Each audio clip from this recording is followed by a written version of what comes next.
উনিও একজন দোকানদার, দোকানদারের ব্যবহার যদি এরকম খারাপ হয় আসলে এটা কি মাইনে নেওয়ার মতো? আবার বরতে ফাপড় ফুপড় দিতেছে এই লেভেলে, আগের মতো কথা ছাইড়া দিছে, অনেক বেলা আউল পাউল কথা কয় না। তার মানে আগে কি কথা কইতো এরকম যে আউল পাউল? এই মেয়ে আপনি কি দোকানদার কোনো? দেন এরকম একটা গুরুত্ব একটা পূর্ণ একটা জায়গার মধ্যে এটার মতো একটা ফাউল দোকানদার, ঠিক আছে? এই একটা ব্যাগের ভিতরে একটা বোতল দিছে, আসলে এটা কি নেওয়ার মতো? এটা যে কোনো সময় না রিক্সে ছিঁড়া যাবো গা। এই দোকানদারের ব্যবহার এত খারাপ। কি ভয় পাইতেছেন আপনি? এই মেয়ে আপনি কি ভয় পাইতেছেন?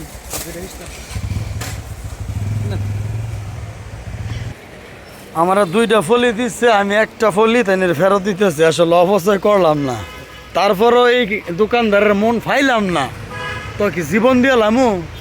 একটা মুদির দোকানের ব্যবহার যদি এরকম হয়ে জায়গা, মুদিমাল মানে হচ্ছে কি আমাকে সব ধরনের দোকানের ব্যবস্থা করে উনি, ওনার কাছে আমরা আসি, উনি যদি আমাকে ব্যবহার এত খারাপ করে, একদম খুব খারাপ একটা অবস্থা। ভাই আমি কি আপনার কাছ থেকে এটা চাইছি? ভাই এটা কি আমি কি জোলা বাতারি নাকি কি জানি আমি খেলবো? আমি বুঝলাম এটা কোন ধরনের কথা, আমার জিগাইতেন না কি? আপনি যেমনি খুশি, আপনি যেমনি লাভবান হন এমনি দেন, একটা দেন, দুইটাই দিয়ে দেন।